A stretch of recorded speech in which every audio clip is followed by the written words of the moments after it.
So I have a friend's birthday tonight and I need to make a gluten-free apple crumble. So I went down to my local health food shop hoping to find some apples, and lucky me, I found all these apples. Now they're slightly wrinkly. So they've lost their water content because they've been sitting on the bench a little bit longer and they've gone a bit wrinkly. They're the best apples to use for stewing and for cooking, and there's nothing wrong with them. They just literally lose that oxidative stress.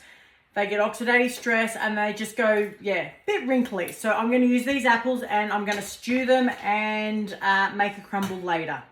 So just here I go, peeling about 5 kilos of apples, because what I'm going to do is I am going to stew them, and then what's left I'll freeze, and then I can eat it with my yogurt in the morning. So it's my fruit.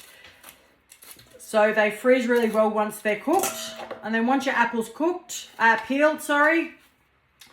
it in half. I cut it in quarters, cut the core out, and then I just cut it straight into the pot into pieces about that size. And then I'll stew them.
All done. You can see my pot full of apples. It's been half an hour and I've done, 5-7 kilos of apples. So quite a lot you can get done in such a short amount of time.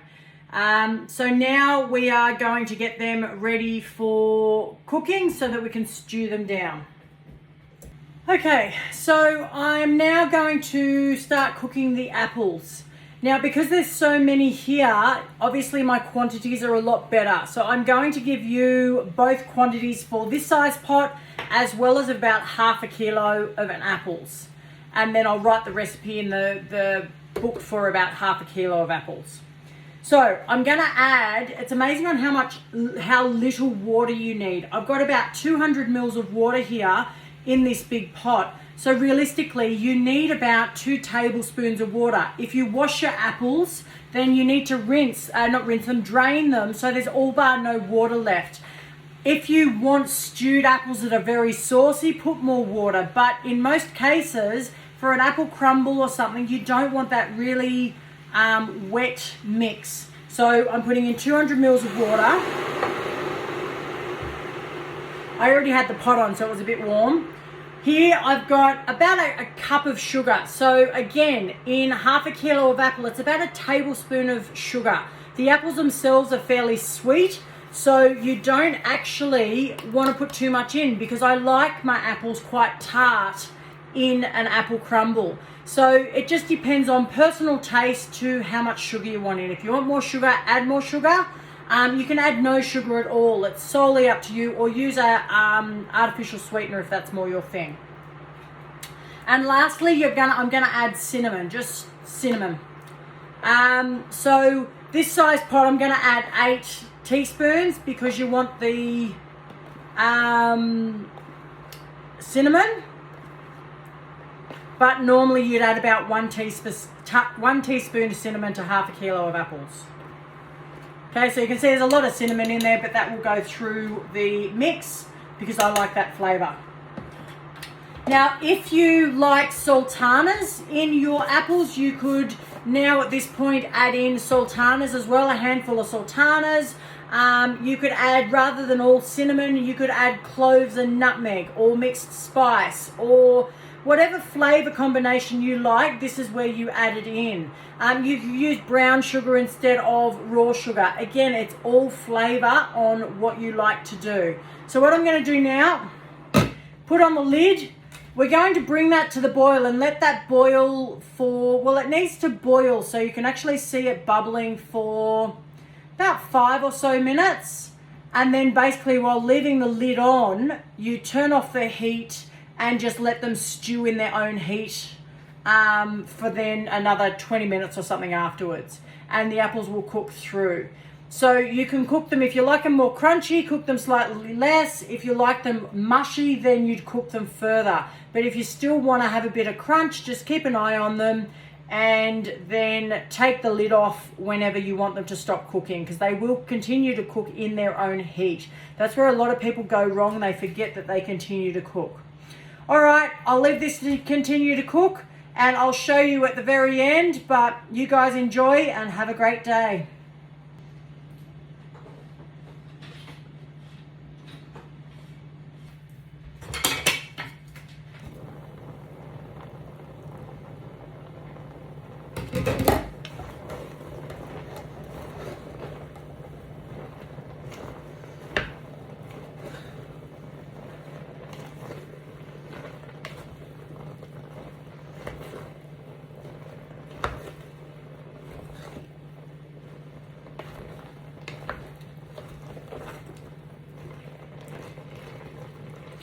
As you can see, now that I've stirred the apples, they've decreased in size quite a lot and there's enough heat in there for it to cook through. So I'm going to turn the heat off now. I'm going to take it off the heat and I'll just leave the lid on and it will continue to cook in its own juices and in the steam created in the pot. Otherwise, I'll end up with mush and I don't want that. All right, you'll see the apples being used in the apple crumble in another video. So I hope you enjoyed that one and I'll talk to you soon. Bye.